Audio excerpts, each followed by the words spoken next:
بسم اللہ الرحمن الرحیم۔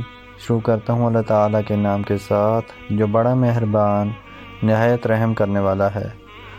حضرت عمر بن خطاب رضی اللہ عنہ کہتے ہیں کہ میں نے رسول اللہ صلی اللہ علیہ وآلہ وسلم کو فرماتے ہوئے سنا، جس شخص نے اللہ تعالیٰ کے ذکر کے لیے مسجد بنائی، اللہ تعالیٰ اس کے لیے جنت میں گھر بنائے گا۔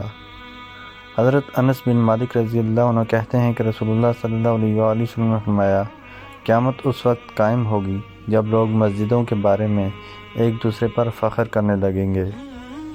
حضرت ابو ہریرہ رضی اللہ عنہ کہتے ہیں کہ نبی اکرم صلی اللہ علیہ وآلہ وسلم نے فرمایا، جو مسلمان مسجد کو نماز اور ذکر الہی کے لیے اپنا گھر بنا لے تو اللہ تعالیٰ اس سے ایسا خوش ہوتا ہے جیسے کہ کوئی شخص بہت دن غائب رہنے کے بعد گھر واپس لوٹے تو گھر والے خوش ہوتے ہیں۔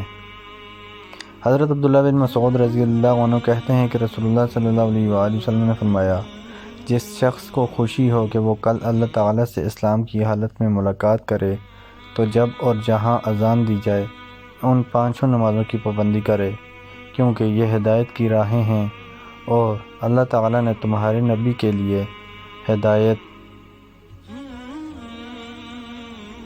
کے راستے مقرر کیے ہیں۔ قسم ہے، اگر تم میں سے ہر ایک اپنے گھر میں نماز پڑھ لے تو تم نے اپنے نبی کا راستہ چھوڑ دیا، اور جب تم نے اپنے نبی کا راستہ چھوڑ دیا تو گمراہ ہو گئے۔ ہم یقینی طور پر دیکھتے تھے کہ نماز سے پیچھے صرف وہی رہتا جو کھلا منافق ہوتا، اور واقعی طور پر عہد نبوی صلی اللہ علیہ وآلہ وسلم میں ایک شخص 2 آدمیوں پر ٹیک دے کر مسجد میں لایا جاتا اور وہ صف میں شامل ہوتا، اور جو شخص اچھی طرح وضو کرے اور مسجد کا ارادہ کر کے نکلے پھر اس حالت میں نماز پڑھے تو وہ جو قدم بھی چلے گا ہر قدم پر اللہ تعالیٰ اس کا ایک درجہ بلند فرمائے گا اور ایک گناہ مٹا دے گا۔ رسول اللہ صلی اللہ علیہ وآلہ وسلم نے فرمایا، قرآن مجید میں 30 آیات والی ایک سورت ہے جو اپنے تلاوت کرنے والے کی اس وقت تک سفارش کرتی رہے گی جب تک کہ اس کی بخشش نہیں ہو جاتی۔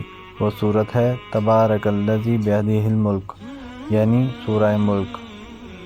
محترم دوستو، اللہ تعالیٰ سے دعا ہے اللہ تعالیٰ ہمیں ان حدیث پر عمل کرنے کی توفیق عطا فرمائے۔ اللہ تعالیٰ سے دعا ہے اللہ تعالیٰ ہمیں دونوں جہانوں میں کامیابی عطا فرمائے۔ آمین۔ جزاک اللہ خیر۔ والسلام علیکم ورحمۃ اللہ وبرکاتہ۔